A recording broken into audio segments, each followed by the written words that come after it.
별이 빛나는 밤에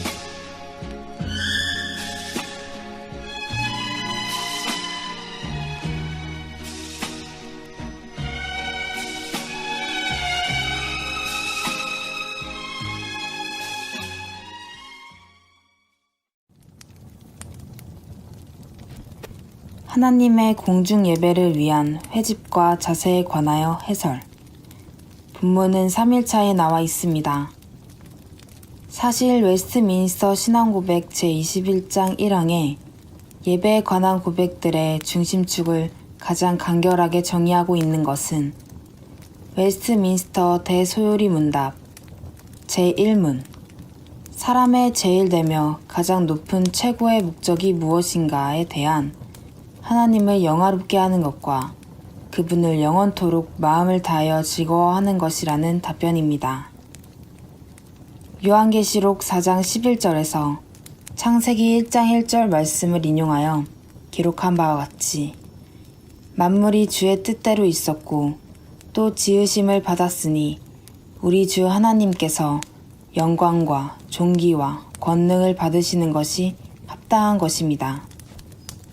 이에 따라 모든 피조물인 인간은 마땅히 하나님께 영광과 존귀와 권능을 돌리는 자, 곧 예배자가 되는 것이 마땅합니다. 바로 그것이 예배의 가장 핵심적인 바탕인 것입니다.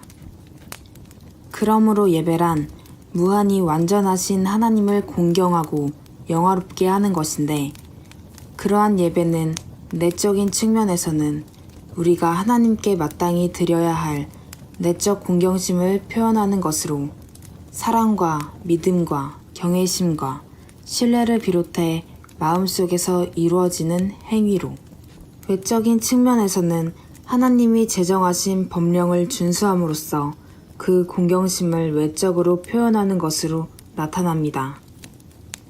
따라서 예배는 기본적으로 하나님을 지향하는 것이며 회중들과의 교제는 부차적인 것일 뿐입니다. 특별히 하나님만을 예배의 유일한 대상으로 삼아 하나님께서 규정하신 예배의 방법이 무엇인지를 충분히 고려하고 숙고하는 가운데에서의 예배는, 예배를 드리는 우리들 자신의 유익과 요구는 기본적으로 고려될 여지가 없는 부차적인 것입니다. 기독교의 역사 가운데서 웨스트민스터 예배 모범은 결코 간단하게 도출된 것이 아닙니다. 오히려 예배 모범이 작성되어 공표되기까지 스코틀랜드의 장로 교도들과 잉글랜드의 국교도, 그리고 아일랜드의 신앙인들은 치열한 고민과 논의를 통해 그야말로 영국 전체의 신앙에 있어 모범이 되도록 예배에 관한 전반을 잘 정리한 것이기 때문입니다. 그러므로 현대의 교회들에도 그대로 적용해야 하며, 오히려 웨스트민스터 예배 모범에 훨씬 못 미치는 태도 가운데 있는 것이 현대 교회들에서의 예배의 모습이라 하겠습니다. 웨스트민스터 예배 모범. 성경의 공적인 낭독에 관하여. 하나님의 공중 예배의 한 부분으로 회중 가운데 말씀을 낭독하는 것은 우리가 그에게 의존하고 속해 있는 것을 인정하는 것으로 그의 백성을 세우기 위하여 거룩하게 하시는 방편이니 목사와 교사들이 행하도록 합니다. 그럼에도 불구하고 장차 목회를 하려고 준비하고 있는 자가 노예의 허락 가운데서 회중 가운데 성경을 낭독하거나 그들의 은사 가운데서 설교를 시연할 수도 있습니다. 구약과 신약의 모든 정경적인 책들을, 그러나 외경이라 불리는 문서들은 전혀 해당되지 않습니다. 모두가 듣고 이해할 수 있도록 가장 잘 번역된 언어로 뚜렷하게 낭독하도록 합니다. 한 번에 얼마나 읽을 것인지는 목사가 지혜롭게 결정할 것입니다.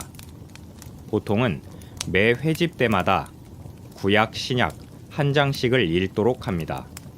때때로 장수가 짧다거나 내용상 연결이 필요할 때에는 더 읽을 수도 있습니다.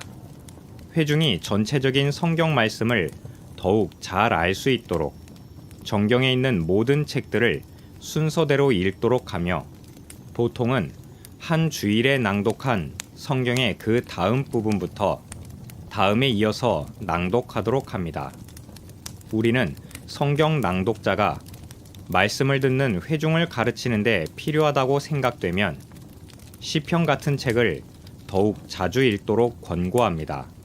성경을 낭독한 목사가 낭독한 말씀 중 어떤 부분을 상세히 강해하여 설명할 필요가 있다고 판단될 때에는 한 장 또는 시편 한 편을 모두 읽은 후에 할 수 있습니다. 그럴 때에 항상 주의할 것은 설교 또는 다른 순서를 급박하도록 만들거나 지루해지지 않도록 시간을 잘 고려해야 합니다. 이러한 규칙은 다른 모든 공중 행사에서도 지켜야 합니다.